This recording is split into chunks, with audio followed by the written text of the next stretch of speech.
Varicose veins కి సరైన చికిత్స కోసం సంప్రదించండి ఎవిస్ హాస్పిటల్. నమస్తే రమ్ గారు. నమస్తే జయ. ఏదైనా ఒక చిన్న సిరీస్ స్టార్ట్ చేస్తారా? ఒక చిన్నగా ఒక 2-3 భాగాలు ఉండేలాగా. తెలివైన వీరలక్ష్మి కథ. ఒక ఊళ్ళో పూర్వకాలంలో 4 అక్క చెల్లెళ్ళు ఉండేవాళ్ళు. అమ్మ నాన్న చనిపోయారు తొందరగా వాళ్ళకి. ఆఖరి పిల్ల కొంచెం లేటుగా పుట్టి. పెద్దక్కయ్యలు ముగ్గురికి పెళ్ళిళ్ళని, ఈ పిల్ల చిన్నపిల్ల. అక్కయ్యలే అమ్మా నాన్న లోటు తెలియకుండా పెంచుకున్నారు. ఆ పిల్ల పేరు వీరలక్ష్మి. ముకుందా జ్యువెలర్స్ తెలంగాణలో మొట్టమొదటి ఫ్యాక్టరీ అవుట్లెట్ మన కొత్తపేటలో ఫిబ్రవరి 14న గొప్ప శుభారంభం. అయితే కొంతకాలం పోయి ఇక పిల్ల కొంచెం 11వ ఏడు 13వ ఏడు వచ్చాక ఒక మంచి సంబంధం చూసి పెళ్లి చేశారు. వాళ్ళు కొంచెం దూరం పెళ్లి సంబంధం. సరే పెళ్ళి అయింది. అప్పట్లో పెళ్ళిళ్ళు అంటే ఎంతసేపు వాళ్ళు మన ఇంటికి రావడం, మన వాళ్ళ ఇంటికి వెళ్ళటం ఉండేది కాదు. ఏదో మాట్లాడుకునేవాళ్ళు, మధ్యవర్తులు వెళ్ళి చూసొచ్చి, లేకపోతే ఆ ఊళ్ళో ఉన్న వాళ్ళ చుట్టాలో ఎవరో ఆ పిల్లాడు పొడుగ్గా ఉన్నాడు, తెల్లగా ఉన్నాడు, పొట్టుగా ఉన్నాడు ఏదో చెప్పేవాళ్ళు. ఆస్తుంది స్వాస్తుంది అని. అసలు ఆ రోజుల్లో పొడుగు పొట్టి తెలుపు అందచందాల ధోరణే ఉండేది కాదు. అసలు చూసుకునే వాళ్ళు కాదనుకుంటాను కదండి.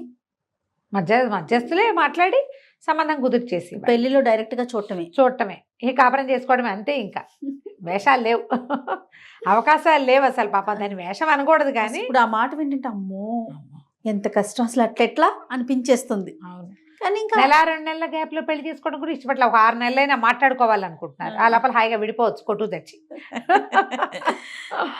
సరే పెళ్ళయింది. పెళ్ళికి దూరాభారం కదా, ఏకంగా పిల్లని కాపురానికే తీసుకెళ్తాంలే అన్నారు. 2 రోజులో 3 రోజులో వాళ్ళు గుంపంతా ఉన్నారు, వీళ్ళు గుంపంతా ఉన్నారు. అంతా అయిపోయింది. పిల్లాడు వెళ్ళిపోయాడు. పిల్ల ఇంకా ఇక్కడే ఉంది. సరే పిల్ల ఈడేరింది. ఉత్తరాలు రాశారు. పండగలకి అల్లుడు గారిని రమ్మని ఉత్తరాలు రాస్తుండేవాళ్ళు. తర్వాత అని వాయిదా వేసేవాళ్ళు. ఈ పిల్ల పెద్దదైంది బాగా. ఆ ఊళ్ళో పెళ్ళిళ్ళైన పిల్లలంతా కూడా పాతకాలంలో ఏమిటి పెళ్ళవగానే కాపురాలు గట్టం మూడు పెళ్ళం ఓ ఇంట్లోనే ఉండటం అవి ఉండేవి కాదు అప్పట్లో. అందరూ అట్ల తద్ది నోములని అవని ఇవని అత్తారిళ్ళకి వెళ్తున్నారు, వస్తున్నారు. మన పిల్ల ఏమీ లేదు. ఈ వీరలక్ష్మి వాళ్ళ అక్కయ్యే అట్టతద్దు నోములు అవి నోవించేసింది ఇంట్లో. వాళ్ళ పెద్ద అక్కయ్య నోములు నోవించింది. ఏవో పూజలు చేయించేవాళ్ళు. పుట్లో పాలు పోయితే పెళ్ళైన పిల్ల కదా, పెళ్ళిగైన పిల్లలతో ఏం చేయించాలో అవన్నీ చేయించేస్తుండే వాళ్ళు. చేసామని వాళ్ళకి ఉత్తరాలు పంపేవాళ్ళు. ఎప్పుడో ఎవరైనా ఆ ఊరు నుంచి వస్తే కబురు చేసేవాళ్ళు. అది దూరాభారం, ఎడ్ల బళ్ళ మీద రావాలి, టైం పట్టేది. ఆ అబ్బాయి ఎప్పుడూ రాలా వీళ్ళింటికి. కొన్నాళ్ళు పోయాక చాలామంది ఈ పిల్లతోటి వాళ్ళు కాపురాలకు వెళ్ళిపోయారు. ఈ పిల్లకి ఏమీ కాపురం లేదు, ఏమీ లేదు. అది ఇంట్లోనే ఉంటూ ఉండేది. ఇప్పుడు ఆ చుట్టుపక్కల వాళ్ళు ఆ మాట ఈ మాట ఆసెమ్మ ఓసెమ్మ అనుకునేవాళ్ళు. అనుకుని ఓనాడు ఎప్పుడో నీలాటి రేవు దగ్గర ఆ వీరలక్ష్మి వాళ్ళ అక్కయ్యల్ని నేలేశారు చుట్టాలంతా, ఆ ఊళ్ళో ఉన్న ఆడంగులంతా. ఏమిటి పిల్లని కాపురాన్ని పంపరా, మీ అందరికీ పిల్లలు పుట్టేస్తారు, అదేమిటి కాపురం లేకుండా ఇక్కడే ఉంది అనేసరికి వాళ్ళ అక్కయ్యలకి ఏం చేయాలో తెలియలే. వాళ్ళేమో దూరాభారం అవటం వల్ల రావట్లేదో, ఏదో వ్యాపారంలో దిగాడని ఒక కబురు వచ్చింది, అదో ఇంకోటో ఆయన ఇంకెక్కడికైనా దూరదేశం పోయాడో వీళ్ళకి తెలీదు. చాలా ఆలోచించుకుని అక్కయ్యలు ముగ్గురు కన్ను గెలుపుకుని, కాదండి మా వెంకయ్య మరిది, వెంకయ్య అతని పేరు, ఆ పెళ్లి కొడుకు పేరు, మా వెంకయ్య మరిది గారికి బోల్డు వ్యవసాయం ఏదో వ్యాపారం కూడాటాను కొత్తగా మొదలుపెట్టారట. అవన్నీ చూసుకుని 4 చూసుకుని రావద్దు, వస్తారు ఎప్పుడో, వచ్చినప్పుడు పంపిస్తాం పిల్లని, ఏముంది అని ఏదో కోసారు. ఈ కోతలైనాయి. ఇప్పుడు పెళ్లి కొడుకు పేరు వెంకయ్య, ఆయనకి దూరాభారంగా వ్యాపారం ఉంది. ఈ వ్యవహారాలన్నీ మాట్లాడుకుంటారు. ఆడాళ్ళు కూర్చుని మాట్లాడుకుంటే ఏముంది, పూసలు గుచ్చేస్తారు చక్కగా. అట్ట వాళ్ళ ఇల్లు, వాళ్ళ వాకిలి, వాళ్ళ అమ్మ నాన్న, అక్క చెల్లి, మేనమామ, మేనత్త, వాళ్ళ పిల్లలు ఎవరెవరు ఏ ఊళ్ళల్లో ఉన్నారు ఈ డిస్కషన్ అంతా పెట్టారు ఆ చెరువు దగ్గర. ఆ ఊళ్ళోకి దొంగతనానికి ఒక గుంపు వచ్చింది. వాళ్ళల్లో ఒకడు ఏదో కొట్లో ఇంచి ఒకటి దొంగతనం చేసి వచ్చి చెరువు పక్కన ఉన్న రెల్లు పొదలో దాక్కున్నాడు. మొత్తం స్టోరీ అంతా గుచ్చిన పూసలన్నీ లెక్కెట్టుకుని రంగులు కూడా గుర్తుపెట్టుకున్నాడు. పొద మీద నుంచి లేచి నిలబడి చూస్తే చక్కగా మెళ్ళ నిండా నగలు పెట్టుకుని, చేతుల నిండా గాజులు కళకళలాడుతూ చెయ్యెత్తునుంది వీరలక్ష్మి. పిల్ల దగదగలాడిపోతుంది, మెళ్ళోనూ దగదగలే ఉన్నాయి. ఆ వెంకయ్య వేషం ఏదో గడితే ఈ పిల్లని కొట్టేయచ్చు అనుకున్నాడు వాడు. సరే అప్పటికి ఊరుకుని వీళ్ళందరూ ఇంట్లోకి వెళ్ళిపోయాక 3వ రోజు పొద్దునే చక్కటి బట్టలు ధరించి, అత్తరేదో పూసుకుని కాస్త మరి పువ్వులు పళ్ళు అవి పట్టుకుని కొత్త చెప్పులు కిరుకిరుమంటూ ఉండగా వీళ్ళింటికి వేయించేశాడు దొంగ. అదేమిటి గుర్తుపట్టలేదా, నేనే వెంకయ్యనే అన్నాడు. వీళ్ళు అవునవును అన్నాడు. ఆ పిల్ల పెళ్ళి 5 సంవత్సరాలు అయింది. ఏం గుర్తుంటది? ఏం గుర్తుంటుంది? వాళ్ళు వెంకయ్యనని ఎవడొస్తాడు? ఫలానా ఊరి నుంచి వచ్చానన్నాడు, మా అమ్మ ఇట్టా ఉందన్నాడు, మా చెల్లి ఇట్టా ఉందన్నాడు, చెల్లిని కాపురాన్ని పంపించాం వీరవరం అన్నాడు. అవన్నీ కలుస్తున్నాయి. ఈ వెంకయ్య వీడేనో కాదో వీళ్ళకి తెలియదు, కానీ వెంకయ్యనని భావించారు అక్కయ్యలు. అనుమానం కూడా లేదు. అనుమానం లేదు. పిల్ల కొంచెం సిగ్గుబడి లోపలే ఉంది, కానీ మెల్లిగా భర్తకి పరిచయం చేయడానికి కాఫీ కాకపోతే ఏదో తీర్థం ప్రసాదం ఇవ్వడానికి దగ్గరికి వెళ్ళి చూస్తే ఇదేమిటి వీడు ఇలా ఉన్నాడు అనుకుంది పిల్ల. పెళ్లి నాటికి దానికి ఒక 12-13 సంవత్సరాలు ఉన్నాయి. అప్పుడు తను గుర్తుంది, తన మొగుడు తనకంటే పొడుగాటివాడు, చక్కగా అందంగా ఉన్నాడు, చాలా తెలివిగా ఉన్నాడు. ఇది పిచ్చిమోహంలాగా ఉన్నాడా? వాడికి అప్పటికో 20 ఏళ్ళు ఉన్నాయి ఆ కుర్రాడికి. వీడు చూస్తే వీడంత తెలివిగా కనిపించట్లేదు, వీడి మొహము అందంగాను లేడు, మామూలుగా ఉన్నాడు, వెగటుగా లేడు, బాగానే ఉన్నాడు. కానీ బాగుండటం కాదు, వాడు చాలా బాగున్నాడు. వీడు తన మొగుడు కాదేమోనని పుట్టింది పిల్లకి. అక్కడికి ఓసారి 2 సార్లు మా ఆయన ఏమిటి ఇంత పొట్టిగా ఉన్నాడు, అప్పుడు ఇంకా పొడుగ్గా ఉన్నాడు కాదుటే అక్కయ్య అని అడిగేసరికి వాళ్ళ అక్కయ్య వేళాకోళ చేసి, వసిని నువ్వు అప్పుడు మీ ఆయన పక్కన నుంచున్నావుటే ఇలా అడిగారు.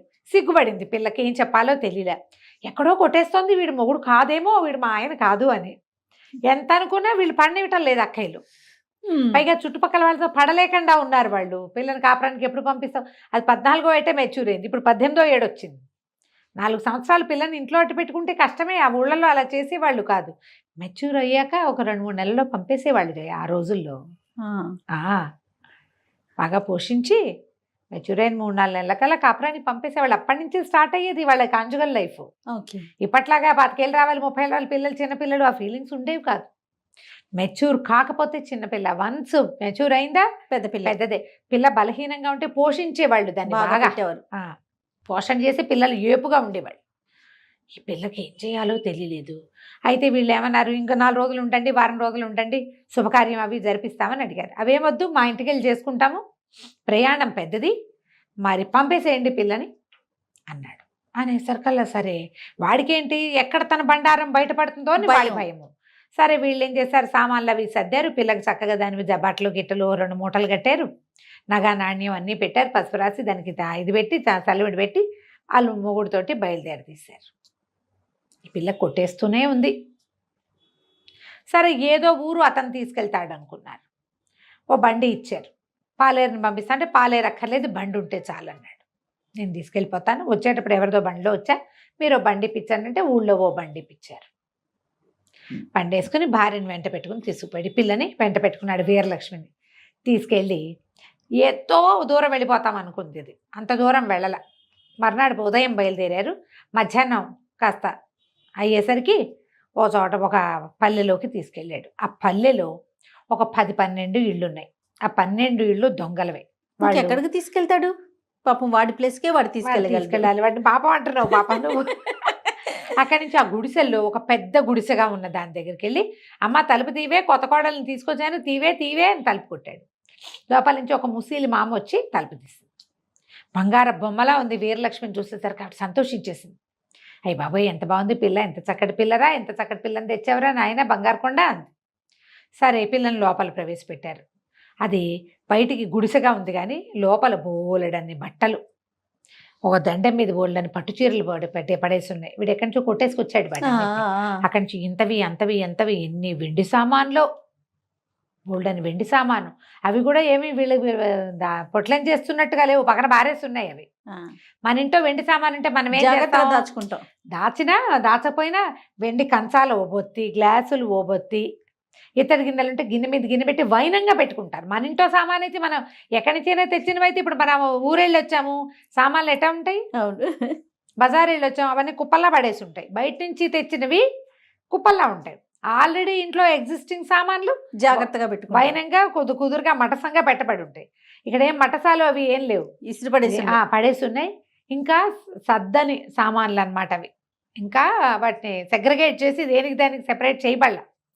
అమ్మో ఊరి నిండా దొంగతనాలు అవుతున్నాయి, ఈ చచ్చినవాడు ఆ దొంగ కాబోలు భలే దొరికేశాను, ఇప్పుడు ఎలాగా కనిపెట్టేసింది పిల్ల. పెట్టేస్తే దానికి అర్థమైపోయింది.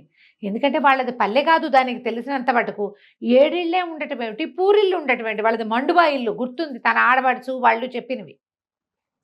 ఉయ్యాల బల్ల ఉంది మా ఇంట్లో, తోట ఉంది, ఇక్కడ తోట లేదు ఏం లేదు, ఉయ్యాల బల్ల లేదు, అంతా ఒకటే రకంగా ఉంది.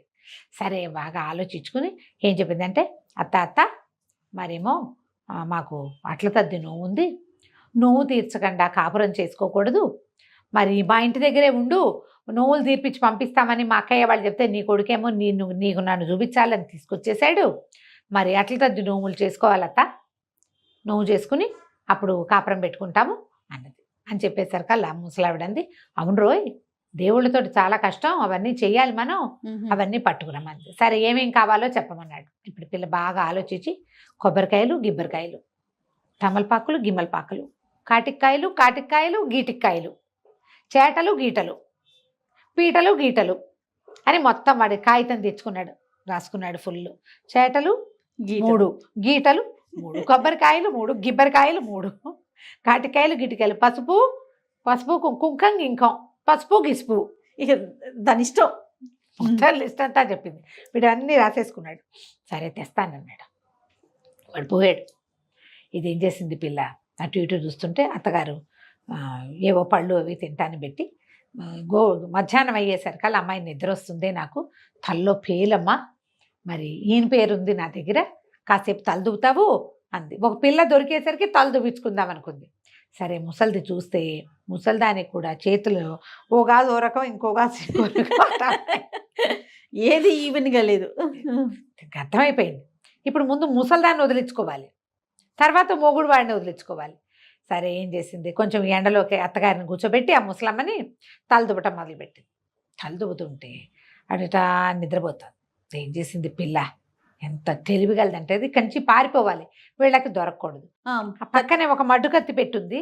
పిల్ల కత్తి తీసి అత్తగారి, ముసలమ్మది, అత్తగారు అనకూడదు, అత్తగారు అంటే ఏదోగా వినపడు, అత్తగారు చంపేసిందా అంటావు ఇప్పుడు. అవునవును, చంపేసింది, కోసేసి ఏం చేసి అంతా నెత్తురుమయం. ఆ మెల్లిగా లేచి ఈవిడేమో రాట్నం వడికేందుకు రాట్నం కూడా కొట్టుకొచ్చాడు వాడు ఎక్కడో, ఆ రాట్నం దగ్గర కూర్చోబెట్టేసింది బాడీని. ఆ తల పట్టుకెళ్ళి ఆ పొయ్యి దగ్గర పైన చూరుకి వేళ్లాడు కట్టి ఆ పొయ్యి మీద ఒక పెనం పెట్టింది. పొయ్యి కాలుతోంది, పెనం పెట్టేసి బయటకు యువతలకు వచ్చేసింది. ఇప్పుడు ఏం చేయాలి, చేతులు కాళ్ళు కడిగేసుకుంది.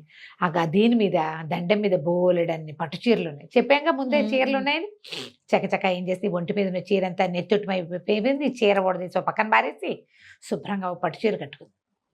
అక్కడి నుంచి జుట్టు జడ అల్లుకుని వచ్చేటప్పుడు దానికి ఇంత బారెడు జుట్టు అంతా ఓడదీసేసి ముందుకి వెనక్కి వేసి జుట్టు అంతా ఇంత జీబు కంపలా వచ్చేలాగా చేసుకుంది.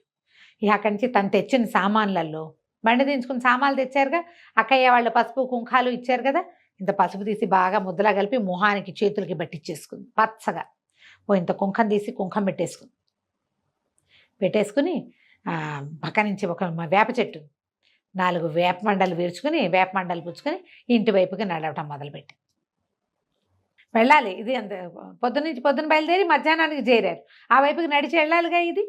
సరే అక్కడి నుంచి నడిచి వెళ్తుంటే ఈ లోపల మనవాడు వెంకయ్య ఉన్నాడుగా, వీడు కాస్త షాప్కి వెళ్ళి సామాన్లు అవి ఇవి కొనుక్కొచ్చాడు. ఆ కొనుక్కొస్తే వాళ్ళు కొబ్బరికాయలు అని ఇచ్చారు. గిబ్బరికాయలు నీ బొందా అన్నారు వాళ్ళు.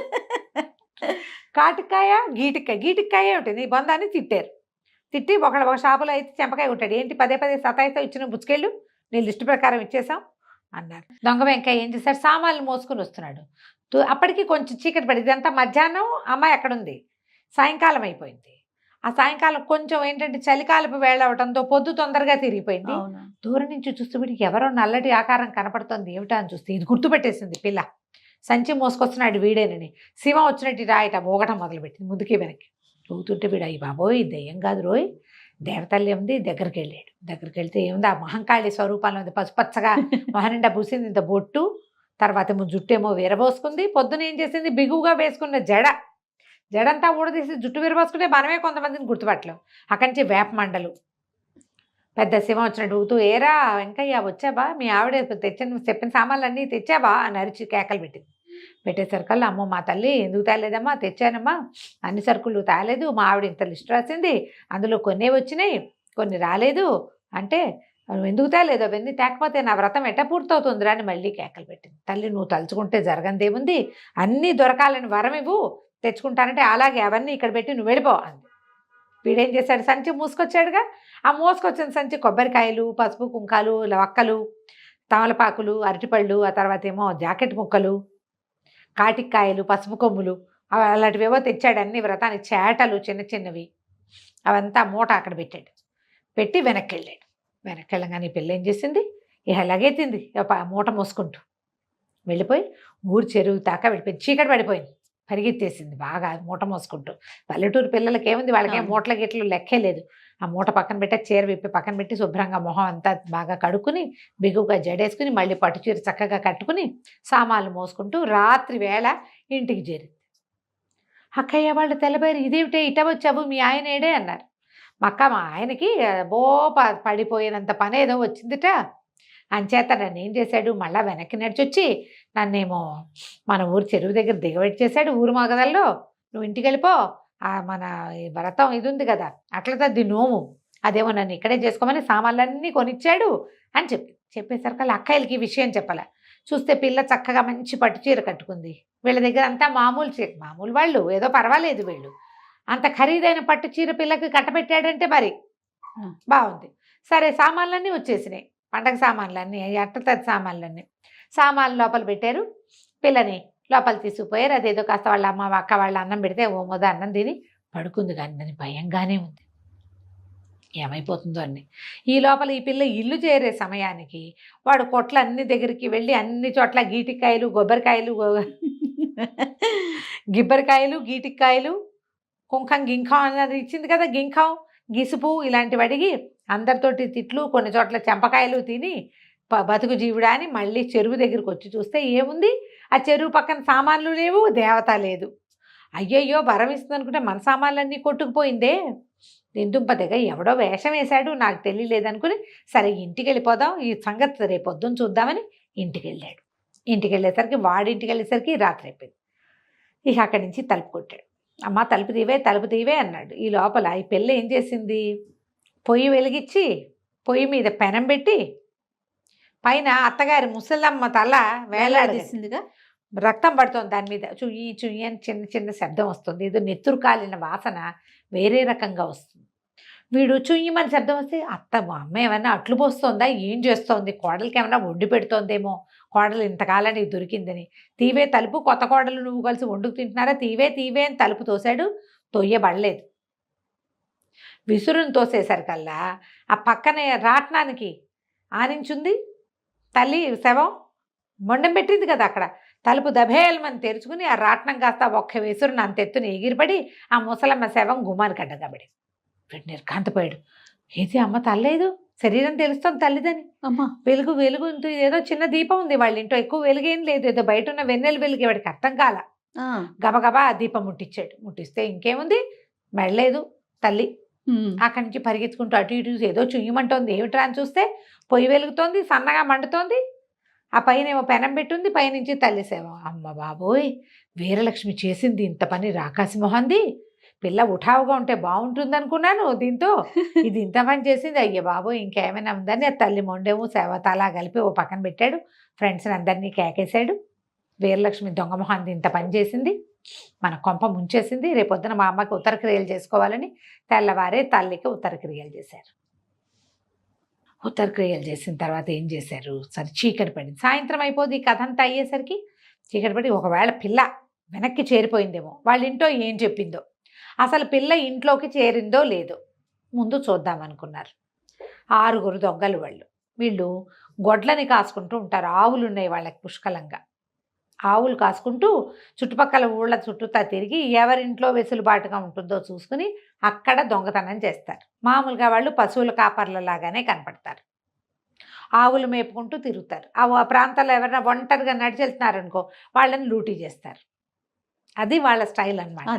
సరే ఏం చేశారు, ఈ 6 మళ్ళీ బయలుదేరారు. 5 యువతల నుంచున్నారు. ఈ వెంకయ్య వెళ్ళి ఇలా ఇంటి దగ్గర దాకా వెళ్ళాడు.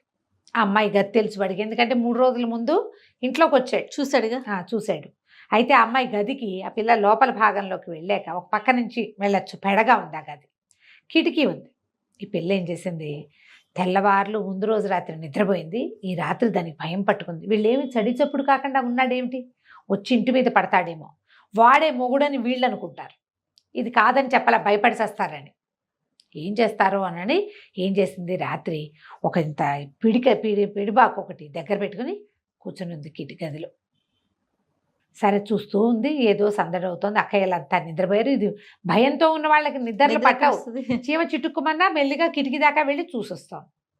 సరే ఒక మనుషులు చేరారు గుంపుగా, అది తెలిసింది చెట్ల చాటున ఉన్నారని. ఒక మనిషి తన ఇంటి వైపు నడిచి రావటం కూడా చూసింది. ఈ అమ్మాయి గది ఇది. వాడు ఏం చేశాడు, ఇట్లా కిటికీకి మొహమానికి, చీకట్లో ఎట కనపడుతుంది మనకి, బాగా చూస్తే కాసేపటికి కను వెలుగు ఏర్పడి మనకు అక్కడ ఏముందో తెలుస్తుంది. ఫస్ట్ టైం చూస్తే చీకటి గుయ్యారంగా ఉంటుంది, సైన్స్ అంతేగా. వీడేం చేశాడు, కిటికీకి మొహమానించి చూస్తున్నాడు. చూస్తుంటే ఇది ఏం చేసింది, చటుక్కున ఈ పక్క నుంచి ఆ చాకు పెట్టి ముక్కు తెగ్గొచ్చి, అయ్యో వాడు ముక్కు మూసుకొని లేపో అనుకుంటూ అరిస్తే పట్టుపడిపోతారు. ఇలా చేయి చూపించాడు.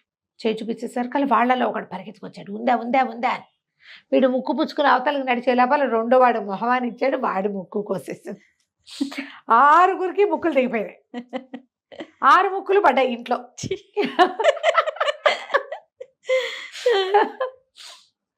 ఈ పిల్లకి నెత్తురు భయాలు అవి ఏమి లేవు. అందరూ 6 ముక్కులు మూసుకుని లబోదిబోమని ఏమంటారు అరిస్తే లాభం లేదు, అరిస్తే పట్టుబడిపోతారు. ఇళ్ల మధ్యలో అరుపులు కేకలు వినపడకూడదు. నా ముక్కు కోసేసినట్టు నువ్వు అసలు వాళ్ళ ఇంటికి ఎందుకు వెళ్ళావు, నువ్వెవరు, దొంగ. ఏం చేస్తారు, ముక్కులు మూసుకుని నెత్తుళ్ళు ఓడుకుంటూ పరిగెత్తారు. పరిగెత్తి ఏం చేశారు, పారిపోయారు. ఏం చేయాలో తెలియదు, ముక్కులకు ఏం చేయాలో తెలియటల్లా. ఈ పిల్ల ఏం చేసింది, గబగబా వంటింట్లోకి వెళ్ళి ఒక ఇత్తడి పళ్ళెం, ఇంత పళ్ళెం పట్టుకొచ్చి ఈ కింద పడ్డ ముక్కులని ఏరి అందులో పెట్టింది. రాకాసిది మంచి కాదనమాట. అక్కడి నుంచి తెల్లవారేశారు కల్లా వాళ్ళ అక్కయ్యకి చెప్పింది, అక్క కొంచెం బజార్లోకి వెళ్ళి పని ఉంది, మా ఆయన ఏవో డబ్బులు ఇచ్చాడు, ఏవో కొనుక్కోమన్నాడు, మరి నేను వెళ్ళొస్తానని. అక్కయ్య వాళ్ళు వంటింట్లో పనిలో ఉండగా ఇది ఏం చేసింది, తలకి వాటికి రంగు వేసుకుని కొంచెం తెల్లగా కనపడేలాగా ఒక పాత చున్నీ అంటే పాత ఓణి ఒకటి నెత్తి మీద కప్పుకొని ముసిలిదానిలాగా నడుచుకుంటూ ఈ ముక్కులకి ఉప్పు కారం పట్టించి ఉప్పు కారం పోసింది పళ్ళెలో, వాటిలలో అద్దేసి ఆ ముక్కులు మోసుకుని పోయింది పళ్ళెం. పట్టుకెళ్ళి ఏం చేసింది, బజార్లో ఎక్కడ ఏ పక్క దారి అయితే వీళ్ళు గొడ్లు ఈ అమ్మాయిని దారికి తీసుకెళ్ళాడో వాళ్ళ ఇంటి వైపుకి, ఆ వైపుకి తిరగటం మొదలెట్టింది. ముక్కులు బాబు, ముక్కులు మంత్రించిన ముక్కులు ఎవరు కావాలంటే వాళ్ళు అంటించుకోవచ్చు, క్షణాల్లో పెరిగిపోతుంది ముక్కు. పొట్టి ముక్కు వాడు పెట్టుకోవచ్చు, ముక్కు లేని వాడు పెట్టుకోవచ్చు అని కేకలు పెట్టడం మొదలెట్టింది. అక్కడ ఒక చెరువు కట్టుంది. వీళ్ళు రాత్రి ముక్కులు ఓడుతూ ఏం చేస్తారు, మొహాలు కడుక్కోవడానికి చెరువు దగ్గర దిగి ఉంటారు. పొద్దున్న 9 అయింది. ఈ ముక్కులతోటి ఏం చేసుకోవాలో తెలియటం, అందరు మొహాలు ఇట కప్పుకుని తిరుగుతున్నారు. ముక్కిడి కనపడుతుంది కదా ముక్కు దిగిపోతే. అక్కడి నుంచి ఒకటి విని ఏమిటో ముక్కులు అమ్ముతుందిరా ముసిలిది, ఏమిటో చూద్దామని ఒకటి దగ్గరకు వచ్చాడు. ఏమిటబ్బా ఇవి అన్నాడు. ముక్కులనైనా మంత్రించిన ముక్కులు, మాంత్రికుడు ఒకడు మంత్రించి ఇచ్చాడు, వీటికి ఏం లేదు, చక్కగా గుగ్గిలను ధూపం వేసి ముక్కు గతికించుకుంటే ముక్కు వచ్చేస్తుంది. ముక్కు అంటుకుపోయి చక్కగా పెద్ద పెద్ద ముక్కులు వస్తాయండి. అనగానే ఎన్ని ఉన్నాయి లెక్కెట్టాడు, 6 ఉన్నాయి. కరెక్ట్గా 6 సరిపోయాయి. వాడు ఆ పళ్ళెని తీసుకుని పరిగెత్తుకుంటూ వెళ్ళి స్నేహితులందరికీ పడుకోరే పదండ్రా గూడెం వైపుకి, అక్కడికి పోదాం, మన చెరులో మొహాలు కడుక్కుని దీని గుగ్గిలం, ఇల్లు ఉండద్దు గుగ్గిలం పొగేయాలంటే, గుగ్గిలాలు పొగలు రోడ్ల మీద రావు, అంతేగా మొహాలు అయితే కడుక్కోగలరు ఏ చెరువు దగ్గర. అక్కడి నుంచి పోయి ఇంటికి వెళ్ళి గబగబా పొయ్యి రాజేసుకుని ఒక కుంపటి రెడీ చేసుకుని దాంట్లో మొహాలు కడుక్కొచ్చి గుగ్గిలం వేసి ఈ ముక్కులన్నిటికీ గుగ్గిలం పట్టించారు. పొగ పట్టించి తలా ఒక ముక్కు తీసి అంటించుకున్నారు. వీళ్ళకి ఆల్రెడీ ఇక్కడంతా పుండుందా, దీనికేమో ఉప్పు కారము, అదనంగా గుగ్గిలము. ముక్కుకు తగిలేసరికి ఆ పుండు కాస్త భాగ్గుమని మండిపోయి కేకలు పెట్టి ఏడ్చి శోకాలు పెట్టేశారు అందరూ. ఏం చేయాలో తెలియదు, బయట పారేశారు. ప్రతివాడు చూసుకున్నాడు, ఒరేవి మన ముక్కులైనా లేవున్నారు, అయ్య బాబోయ్ రాకాసి మన ఎంత పని చేసింది గుర్తించారు. ఇవాళ రాత్రి దీని అంతు చూడాలి. పగలు ఏం చేయలేరు వాళ్ళు, పగలు వాళ్ళ వల్ల కాదు, రాత్రి దీని అంతు చూద్దాం అనుకున్నారు. సరే పిల్ల ఆ పూటకి అయిపోయింది, ఇంటికి వెళ్ళిపోయింది. మళ్ళీ ఓణి మామూలుగా వేసేసుకుని తలకంటిన ముగ్గంతా దులిపేసేసుకుని ఇంట్లోకి వెళ్ళిపోయింది. సరే అక్క ఇంకా ఇప్పుడు హ్యాండిల్ చేయలేనేమో అని అనిపించడం మొదలెట్టింది. వాళ్ళ అక్కయ్యకి చెప్పింది, అక్కయ్య ఇందాక పొద్దున్న చెరువు దగ్గరికి నీళ్ళకి వెళ్ళినప్పుడు ఎవరో వెనకాల దొంగలే, వాళ్ళు మన ఇంటి మీద పడతారు ఏమిటో, దొంగలు ఊళ్ళోకి వెళ్దామని అనుకుంటున్నారు, 6 ఇళ్ళు మాట్లాడుకున్నారు, మన ఇంట్లోకి వస్తారేమో, వీళ్ళందరికీ చెప్పద్దు, పిల్లలు బావా వాళ్ళంతా కంగారు పడతారు, మన ఇద్దరమే హ్యాండిల్ చేద్దామే అని చెప్తే సరే వాళ్ళ అక్కయ్య దీనికంటే ధైర్యస్తురాలు. ఆవిడ ఏం చేసింది, అంత రుబ్బురోలు ఉంది, వాళ్ళు ఈజీగా ఎత్తేయగలరు దాన్ని. ఆ రుబ్బురోలు తెచ్చి దీని గదిలో పెట్టి, అది ఈ అమ్మాయి గది వాకిలి గుమ్మానికి దగ్గరగా ఉంటుంది. ఎవడైనా గుమ్మం దాటుకుని లోపలికి వస్తే రుబ్బులో పెట్టి పగలగొట్టేద్దాం తలకాయ అనుకున్నారు. సరే అక్క చెల్లి ఇద్దరు మెలకుగానే ఉన్నారు, ఇంటిల్లి పాది నిద్రపోయారు. రాత్రి అయ్యేసరికి వెంకయ్యకే ఈ ఇల్లు ఆనుపాను తెలుసు, ఆ పిల్ల గది ఎక్కడుందో తెలుసు. వాడు అలాగా తలుపు తీసుకుని అమ్మడి గదిలోకి వచ్చేసాడు, వీరలక్ష్మి గదిలోకి. ఈ గదిలోకి రావటం ఏమిటి, వాళ్ళ అక్క చెల్లి ఇద్దరు కలిసి ఆ రుబ్బురోలు పెట్టి నడ్డి మీద ఒక్కటి పెట్టారు. అదిరిపోయింది. అక్కడి నుంచి ఇంత రోలు పెట్టి కొట్టారు, ఇంత రోకలు ఉంటాయి పచ్చడి బండ, అది పెట్టి నెత్తి తలకాయ చిత కొట్టారు. చిత కొట్టి ఇప్పుడు ఏం చేయాలి వీడిని? వాళ్ళ ఇంట్లో ఒక పెద్ద పెట్టు చెక్క పెట్టే భోషాణం లాంటిది, పాత బట్టలు పెట్టారు. ఈ మనిషిని ఇద్దరిని ఎత్తి ఇద్దరు కలిసి ఆ పెట్లో పడేసి తాళం పెట్టారు. పడుకుని నిద్రపోయి రారు. ఈ లోపలికి వెళ్ళిన వాడు బయటికి రాకపోవటంతో వాళ్ళు ఊరుకున్నారు. ఈ లోపల ఏమైంది, కుక్కలేవో మురుగుతున్నాయి, వీళ్ళు బెదిరారు. ఆ పిల్లని చంపేస్తానన్నాడు వాడు. చంపేసి వాడి దారి వాడు పారిపోయి ఉంటాడు, వాడే వస్తాడు అనుకుని మిగిలిన తోడొచ్చిన 5 వెనక్కి వెళ్ళిపోయి. తెల్లవారేసరికి వీరలక్ష్మి ఏం చేసింది, ఒక మళ్ళీ ముసిలి వేషం వేసుకుని ఓ బండిని పిలిచి ఈ భోషాణం పెట్టని ఆ బండిలో పెట్టుకుని తీసుకుపోయి తీసుకెళ్ళేసరికి అలా ఒక చెరువుగట్టు దాకా వెళ్ళింది. చెరువుగట్టు దగ్గర దాన్ని దింపి బండి వెళ్ళిపోరా అని పంపించేసి ఆ భోషాణం పక్కన కూర్చుంది. ఈ 5 దొంగలు కనపడ్డారు ఆవిడికి, అమ్మాయికి. వాళ్ళు ఆవులు తోలుకొస్తారు చెరువులోకి. అమ్మో యావా భలేగా ఉందని పలకరించారు. ఏందవ్వా ఏంటంటే, నాయనా బాబు ఈ పెట్టా మాకు చిరకాలంగా ఉంది మా ఇంట్లో, పెట్లో నా లక్ష్మీదేవి ఉంది, బోల్డ్ అంత డబ్బులున్నాయి, నేనేం చేసుకుంటాను ముసలిదాన్ని, కమ్మగా పాలు తాగుదామంటే ఒక ఆవు లేదు నా దగ్గర, అందుకని ఈ భోషాణం పెట్టని ఎవరికైనా ఇచ్చేసి ఒక ఆవుని దోణ్ణి కొనుక్కుందామని కూర్చున్నాను నాయన అంది. ఏముంది పెట్లో ఏముంది అని అడిగారు వాళ్ళు. తరతరాలుగా మాకు సంపద వస్తున్నదంతా ఇందులోనే ఉంది, ఆ పెట్టె కూడా తీయలేను నేను, నాకెందుకు, ఆవు దూడ ఉంటే చాలు అనగానే పెట్టిస్తావా మాకిస్తామన్నాడు. ఎందుకు ఇవ్వను, ఒక ఆవుని బోధోడిని ఇస్తే ఇస్తాను అనేసరికల్లా ఏముందో చూస్తాను తాళం ఇవ్వన్నారు. అనేసరికల్లా నాయన భలేవాడివి, అట్లా తీయకూడదు, ఇది ఎన్నేళ్ల నుంచో మూత పెట్టి ఉన్నది, దీన్ని చక్కగా దీనికి ధూపం వేసి చక్కగా స్నానం చేసి మనం ధూపాలు అవి వేసి అప్పుడు తాళం తీస్తే లక్ష్మీదేవి బయటకు వస్తుంది, లేకపోతే శంకిడిలాగా మీద పడి పీక్కు తింటుంది. ఇప్పుడు కనుక తీసేవా, నువ్వు స్నానం లేదు పానం లేదు, తాళం తీస్తే నీ మీద అమ్మవారు అయ్యి అది మీద పడుతుంది, భూతక్కి అవుతుందని బెదిరించింది. ఆ రోజుల్లో ఆ నమ్మకాలు ఉండేవి. పాతకాలపు భోషాణ పెట్టెలు తీస్తే అందులోంచి బుస్సుని పావులు వచ్చేవి, అలా కథలు ఉన్నాయి కదా. వీళ్ళేమనుకున్నారు, ముసలిదేమో చూస్తే డబ్బులు కాదు దానిలాగానే కనపడుతోంది, పెట్టేమో మంచి దిట్టంగా ఉంది, దానంతా వెండి పువ్వులు అవి తావడాలు చేస్తున్నాయి, ఏదో ఉంటుంది, ఇది చెప్పేంత పేద సంపద కాబోయినా ఎంతో కొంత ఉండకపోతుందా, తాళం తుప్పెక్కిన పాత తాళం. సరే ఏమనుకున్నారు, ఇదిగో ఆవులున్నాయి, ఏ కావాలో తీసుకోమంటే మంచి దిట్టంగా చక్కగా నున్నగా నిగనిగలాడుతూ కళకళలాడుతున్న ఒక ఆవుని దూడిని సెలెక్ట్ చేసుకుంది ముసలి వేషంలో ఉన్న వీరలక్ష్మి. ఆవుని దూడిని నేను తోలుకుపోతాను, మీరు దీన్ని చక్కగా మీ ఇళ్ళకి తీసుకుపోయి మీరు 5 శుభ్రంగా తలంట్లు పోసుకుని స్నానాలు చేసి దీనికి ధూపం వేసి మీరు కూడా ఆ ధూపం కాస్త పీల్చి అప్పుడు తాళం తీయండి అని తాళం చేతులు పెట్టింది. వీళ్ళలో ఒకడికంటే ఒకడు ముందు వెనక అనుకోవడానికి వీల్లేదు, భయం అందరికీ కూడా. వాళ్ళు భోషాణం పెట్టి మోసుకుంటూ పోయారు. వాళ్ళ దగ్గర బండి లేదు, భోషాణం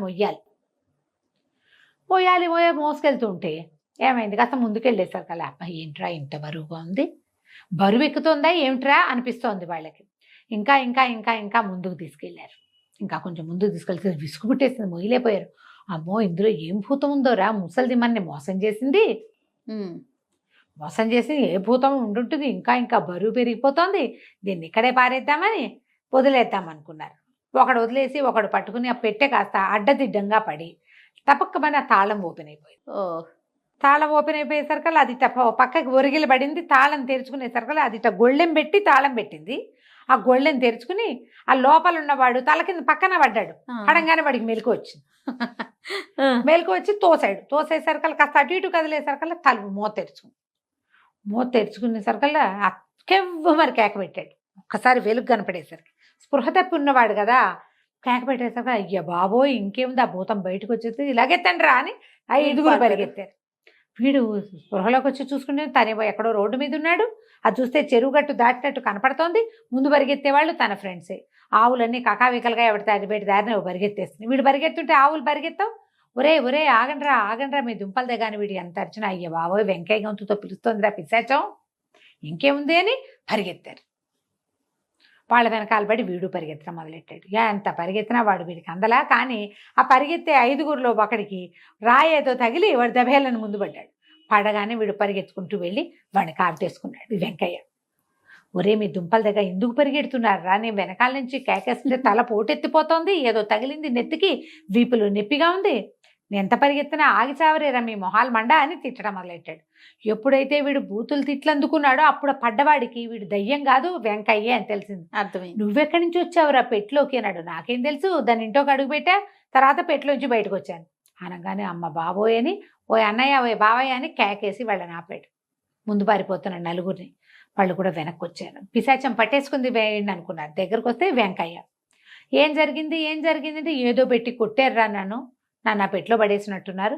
ఆ పెట్టె వీడికి అప్పచెప్పి ఆవు దూడ పట్టుపోయింది. అది ఓహోహో, చక్కటి ఆవు దూడ, పెద్దవి, బోళ్ళు పాలిచ్చేది, అది కాస్త పట్టుపోయింది. దీన్ని బతకనివ్వకూడదు, ఏమైనా సరే ఈ పిల్లని ఎత్తుకుపోయి ఎక్కడైనా వేసేసేయాలి. సరే ఏం చేశారు, మళ్ళీ వెళ్దాం అనుకున్నారు. మళ్ళా 2 రోజులు ఆగారు. ఈ పిల్లకి భయంగానే ఉంది. 2 రోజుల్లో ఏమీ అవల. సరేలే బుద్ధి వచ్చింది, కొన్నాళ్ళు ఇంకా ఊరుకుంటారనుకుంది. వాళ్ళు కూడా వెంటనే వెళ్తే అది జాగ్రత్త పడుతుంది. కొద్ది రోజుల పాటు ఇంకా ఊరు వైపుకే వెళ్ళాల. దాంతో మెల్లిగా రోజు భయపడుతూ నిద్ర మెలకుగా ఉండేది. క్రమంగా గాఢంగా నిద్ర పట్టడం మొదలుపెట్టింది. తగ్గిపోయింది ఈ ఎద్దడి అని అనుకుంది. ఆవు దూడని పట్టుకొస్తే మా ఆయన కొనిచ్చాడని చెప్పింది అక్క వాళ్ళకి. చెప్పింది కానీ అసలు సంగతి మాత్రం విషయం చెప్పలేదు. సరే చెప్పకుండా ఇంట్లోనే ఉంటుంది. ఒకరోజు ఏమైంది, రోజు రెక్కి చేసేవాళ్ళు వీళ్ళు. ఈ పిల్ల ఏం చేస్తుందని ఎవడో ఒకడు వచ్చి చూసి వెళ్ళేవాళ్ళు. అది సాయంకాలాలు నొలక మంచం వేసుకుని చీకటి పడ్డాక చల్లగాలికి వెనకాల పెరట్లో పడుకుంటుంది. 4-5 రోజులు చూసి ఇది సాయంత్రం పూట పడుకుంటోంది వీరలక్ష్మి పిల్లది అని తేల్చుకుని ఏం చేశారు, ఒకనాటి రాత్రి వేళ ఆ అమ్మాయి నొలక మంచం వేసుకుని దొడ్లో పడుకునేది చల్లగాలికి. అక్కయ్య వాళ్ళు కూడా సరే లేని ఊరుకునేవాళ్ళు. ఇంట్లోనే కదా, మన పెరట్లోనే, ఏం భయము, గేట్ ఎలాగూ వేసి ఉంటుంది. గేటు తాళం తీసుకుని వీళ్ళు చక్కగా నొలక మంచం మీద పడుకుని పిల్లని 4 పక్కల ఎత్తుకుని బయలుదేరారు. మంచం కోళ్ళు సులువు కదా పట్టుకోవటం. సరే ఒకటి తప్పితే ఒకడు మార్చుకుంటున్నారు. వెంకయ్యకి గట్టిగానే దెబ్బలు తగిలినాయి. 4గురే వచ్చారు. అక్కడి నుంచి ఏం చేసింది, కాసేపు దూరం వెళ్ళిన తర్వాత గాలి మారినట్టు తోచింది పిల్లకి. చల్లగాలి, మన దొడ్లో గాలి వేరు, రోడ్డు మీదకి పోయేసరికల్లా వేపగాలి రంపగాలి తగులుతుంది. ఎంత గాలి వేస్తుందో ఇంట్లోకి వెళ్ళిపోదాం అనుకుంది. మెలకు వచ్చి చూసుకుంటే ఇంకేముంది, తను ఎక్కడికో వెళ్ళిపోతుంది. కింద వీళ్ళు ఎవరో ఉన్నారు, ఎవరో మోస్తున్నారు.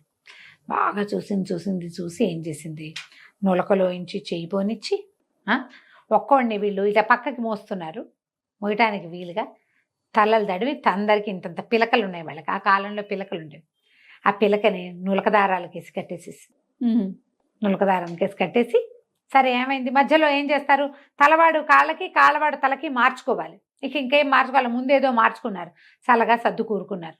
బయలుదేరి ఒక చింత చెట్టు కింద నుంచి వెళ్తుంటే ఇది మెలకుగా కూర్చుందిగా పిల్ల. చింతకొమ్మ ఒకటి అందుకుని చింత చెట్టు ఎక్కేసింది. వీళ్ళు చూసుకోలేదు, మాటల్లో పడ్డారు. బరువు తగ్గింది, అలా ఊహ రాల. ఆ పెద్ద నుయ్యి ఉందట వాళ్ళ ఊళ్ళో, చాలా పెద్ద నుయ్యి. ఆ నుయ్యి దాకా తీసుకెళ్ళి ఏం చేశారు, ఒకేసారి దీన్ని ఎత్తేసేద్దాని రాని ఆ మంచం ఎత్తి వేసేయబోయారు. మంచం ఏమో వీళ్ళ పిలకలకి మంచం వేసి కట్టేసింది. మంచం కట్టేసింది కదా, ఇంకేముంది, 4 అందులోనే. 4 ఊతంగా వెళ్ళి నూతులు పడ్డారు. లబో దిబో కేకలు అరుపులు. నూతులో పడి మునిగిపోలా. మంచం ఒకటి కాసేసింది బాగా, కానీ లోపలికి పడిపోయారు. ఈ చింత చెట్టుకి కూర్చుందిగా పిల్ల. మెల్లిగా తెల్లబారుతుంటే చిగురేదో కాస్త ఆకులు నిద్ర రాకుండా చెట్టు మీద నిద్రపోయింది అనుకో, దెబ్బకిన కింద పడుతుంది.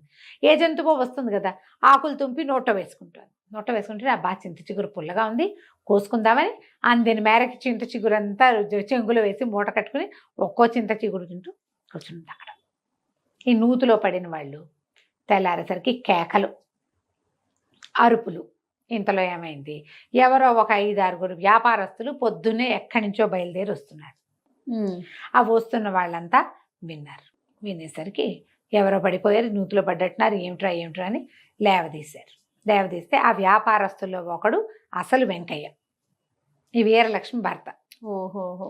అతను వ్యాపారం పని ముగించుకుని పిల్లని తీసుకెళ్దామని వస్తున్నాడు. ఇప్పుడు వస్తున్నాడు. వస్తుంటే సరే బయటికి తీసుకొచ్చాక బయట వాళ్ళు ఏం చేశారు, ఆ చుట్టుపక్కల అక్కడ ఇక్కడ వెతికి ఏవో తాళ్ళు కర్రలు అవి ఇవి వేసి, ఏమైంది బాబు ఏంటంటే, అయ్యే బాబు ఈ పిల్ల ఏమైనా మావాడు మాకేమో చాలా ఇబ్బంది అయిపోయిందండి, వీరలక్ష్మి ఒక బ్రహ్మరాక్షసి, ఆ పిల్ల మా ఆవులు కొట్టేసింది, మరి దాన్ని తీసుకెళ్ళి ఎలాగైనా దాన్ని అంతు చూద్దాం అనుకుంటే మా నెత్తులు కట్టేసేసి దీనికి తామేం చేశారో వాళ్ళు చెప్పల.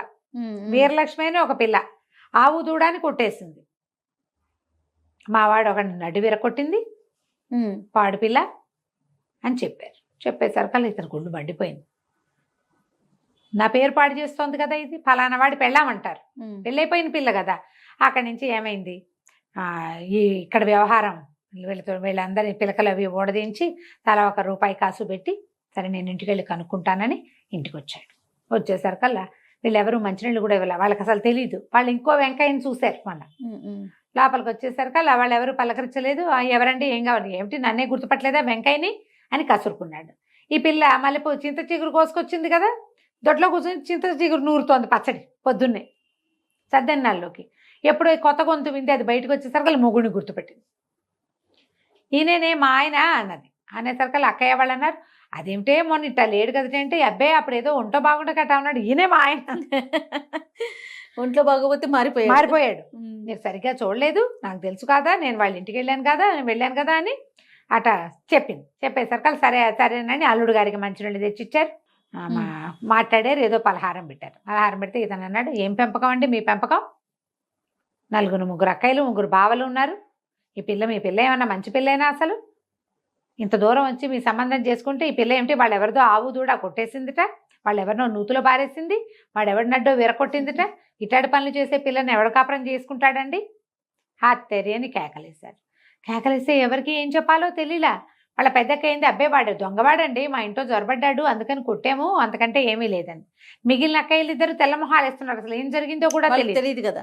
అక్కడి నుంచి వీరలక్ష్మి అంది, నేను నచ్చ చెప్పుకుంటానులే మా ఆయనకి, మీరంతా వెళ్ళండి అని మొగుడు దగ్గర కూర్చుని, బాబు 20 రోజుల క్రితం ఒకడు నీ పేరుతోటి వచ్చాడు, వాడు నన్ను తీసుకుపోయాడు, అక్కడి నుంచి ఇన్ని రకాలుగా తప్పించుకుని ఇట్లా చేశాను, లేకపోతే నీ పెళ్ళాన్ని నేను వాడెవడికో పెళ్ళాన్ని అయ్యేదాన్ని, మేము వీళ్ళెవరు గుర్తుపట్ల, నేను అక్కడికి అంటూనే అన్నాను, ఇవి మా ఆయన కాదే అంటే వీళ్ళు వినిపించుకోలేదు, వాళ్ళకి తెలిసి చావలేదు, ఊళ్ళో అంతా చెవులు గూటిచ్చేస్తున్నారు, మమ్మల్ని కాపురాన్ని పంపలేదని అంటే అప్పుడు ఆవు కొట్టేసింది అని చెప్పారు, కానీ ఏం జరిగింది అనేది వాళ్ళు మొత్తం అంతా ఎందుకు చెప్తారు, మేము దొంగతనానికి వెళ్ళామని చెప్పారు కదా.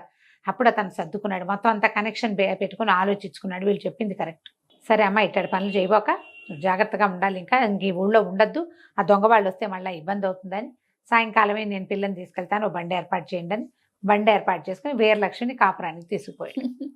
వాళ్ళ ఊరు ఇక్కడికి 50 కోసుల దూరం ఉంది, ఆ ఊరికి దొంగలు రారు కదా, సరే అందుకని అక్కడికి తీసుకుపోయాడు. కథ కంచికి మనం ఇంటికి. మొత్తానికి మామూలు వీరలక్ష్మి కాదు రమ్మ గారు, ఊహకందని పనులన్నీ చేసింది మొత్తానికి. అంతే. రైట్ అండి, నమస్తే. నమస్తే జయ.